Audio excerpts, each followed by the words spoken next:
एक और विषय जो काफी संवेदनशील है मगर उस पर बहुत चर्चा नहीं होती है, वह है अनौपचारिक रिश्ते जो इस सुंदर उम्र में होते हैं, जिसमें हम हैं। अपने बारे में थोड़ी अच्छी बातें कहनी थी। आजकल लोग शारीरिक संबंध बनाते हैं, लेकिन इन रिश्तों में ज्यादा भावनाएं नहीं होती। हम इस विषय पर आपकी राय जानना चाहते हैं। अगर लोग अपनी मर्जी से ऐसे रिश्ते बनाते हैं तो क्या ये सही है या ये क्या है? क्या मैं एक चुटकुला सुना सकता हूँ? बिल्कुल, मुझे चुटकुले पसंद हैं। एक मिसेस भाटिया थी। कोई भाटिया तो नहीं है? मैं नाम बदल सकता हूँ। एक मिसेस भाटिया थी जिनकी शादी की 50वीं वर्षगांठ थी। वर्षगांठ मनाने के बाद अगले दिन उन्होंने तलाक की अर्जी दे दी। जज ने तलाक की अर्जी देखी। वो एक अच्छी पारिवारिक मित्र भी थी, तो उसने उन्हें बुलाकर पूछा, आप अपने पति को तलाक क्यों देना चाहती हैं? वो इतना प्यारा आदमी है। आप उसे तलाक क्यों देना चाहती हैं? आप किस आधार पर उसे तलाक दे रही हैं? वो बोली, वो मेरे साथ वफादार नहीं रहे, वो मुझे धोखा देते रहे हैं। आप इस नतीजे पर कैसे पहुंची? आपने कल ही शादी की 50वीं वर्षगांठ मनाई थी। कल तक तो आप ठीक थी, फिर क्या हो गया? मुझे बीते दिनों की बहुत याद आ रही थी, तो मैंने फोटो एल्बम पलटना शुरू किया। फिर मैंने देखा कि मेरे 5 बच्चों में कोई भी उनके जैसा नहीं दिखता।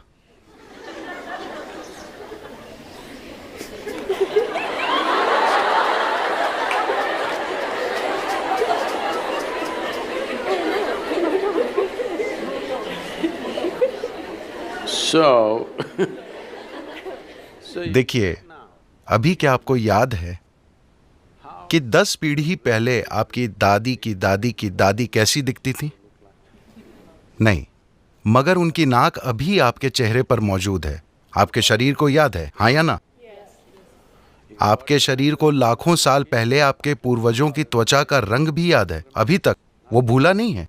तो जिसे आप मेरा शरीर कह रहे हैं, वो यादों का एक बहुत बड़ा संग्रह है ना? आपके दिमाग में मौजूद यादाश्त बहुत कम है। आपके शरीर में मौजूद यादाश्त, There is evolutionary. उसमें क्रमिक विकास की यादें हैं, जेनेटिक यादें हैं, कर्म की यादें हैं, व्यक्त और अव्यक्त स्तर की यादें हैं, ढेर सारी यादें हैं। आपको लगता है कि अभी आपको चलना आता है, लेकिन ऐसा सिर्फ इसलिए है क्योंकि आपके शरीर ने वो यादाश्त बनाई है। अगर आपका शरीर उसे भूल जाए तो आप चल नहीं पाएंगे। So इतनी यादें, आप जो छोटी से छोटी चीज करते हैं, आप जानते हैं कि क्या खाना है क्या नहीं खाना है, उसे मुंह में डालना है कान में नहीं। ये सुनने में अजीब लगता है, लेकिन आप यादों के कारण ही जानते हैं। तो आपका शरीर ढेर सारी यादों का भंडार है और वो हर समय यादें इकट्ठी करते रहता है।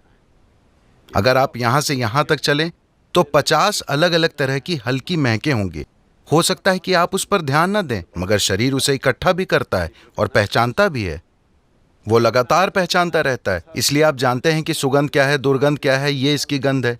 आप आवाज, गंध वगैरह के अलग अलग पहलुओं को पहचानते हैं, क्योंकि ये प्रक्रिया लगातार चलती रहती है।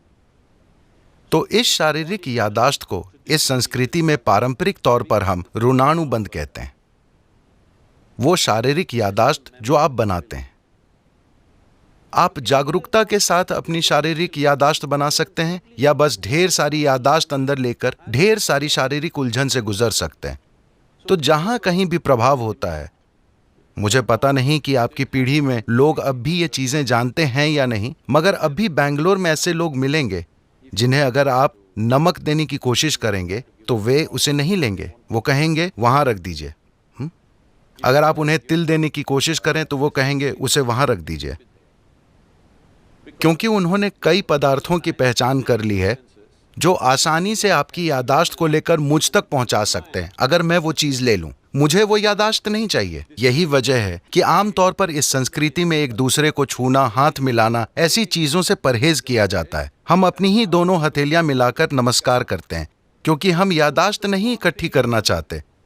क्योंकि अगर मैं इसे बस छूता हूं तो ये इसे भी याद रखता है। आप अपने 4 दोस्तों के साथ इसे आजमा कर देखें। आप उनके हाथों को छुएं, याद रखने की कोशिश ना करें। हर दिन बस उनके हाथ छुएं और भूल जाएं। कल अगर वो आकर आपको छूता है, आप जानते हैं कि ये उसका हाथ है ना? तो शरीर याद रखता है, ये दिमाग में नहीं है। शरीर की यादाश्त होती है, इसे ऋणानुबंध कहते हैं।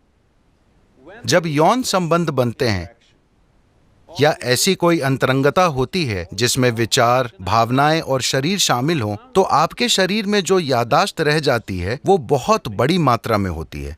इसलिए कहा गया है कि आपको इसे जितना हो सके उतना सरल रखना चाहिए। कुछ दूसरे पहलू हैं जहां कुछ तांत्रिक प्रक्रियाओं में ऐसी चीजें होती हैं। वे सालों तक खुद को तैयार करते हैं ताकि शरीर से इतनी दूरी बना ली जाए कि शरीर कहीं से कोई यादाश्त न उठा पाए। इसे एक साधना की तरह किया जाता है, बेलगाम संभोग की तरह नहीं। तो सवाल नैतिकता का नहीं है। सवाल ये है कि आप अपने जीवन में अपने साथ क्या करना चाहते हैं। if you want to be in such a way that अगर आप इस तरह जीना चाहते हैं कि आपके जीवन में आपकी भीतरी बुद्धि सबसे प्रबल चीज हो, आपका भौतिक शरीर नहीं, तो आपको शरीर की यादाश्त को जितना हो सके उतना सरल रखना चाहिए।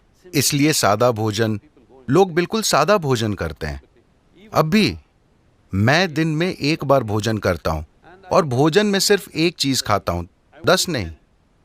मैं वो चीजें दूसरे दिन खा लूंगा, मगर आज मैं सिर्फ एक चीज खाऊंगा। क्योंकि काफी फर्क आप आजमा कर देखिए, सिर्फ मेरे कहने पर मत जाइए। खासकर जब आपकी परीक्षा का समय आता है, सादा भोजन कीजिए और देखिए कि उससे कितना फर्क पड़ता है। आपकी बुद्धि कैसे काम करती है, आप कितना सतर्क रहते हैं, सब कुछ। तो आप खुद को क्या बनाना चाहते हैं? आप खुद को एक सेक्सुअल सुपरनोवा बनाना चाहते हैं या or no I'm saying कुछ लोगों का ऐसा इरादा हो सकता है, ये उनके ऊपर है। मगर आप अपने जीवन के साथ क्या करना चाहते हैं, ये आपको तय करना होगा। अगर आपने ये तय किया है तो ये बहुत महत्वपूर्ण है कि आप अनजाने में भारी मात्रा में यादें ना इकट्ठी करें, because this will lead to क्योंकि बाद में आप देखेंगे कि आपके लिए शांत और खुश रहना बहुत मुश्किल होगा, चाहे कुछ भी अच्छा हो रहा हो, simply because they क्योंकि शरीर में उलझन भरी यादें मौजूद हैं। जब इसी प्रकृति का कुछ और आता है तो शरीर में उलझन भरी उथल पुथल होने लगती है। शायद आपके दिमाग में यह ना आए, just physically ये सिर्फ शारीरिक रूप से होता रहेगा। तो ये चुनाव आपको करना है। ये नैतिकता का सवाल नहीं है, ये सवाल है समझदारी से जीने का।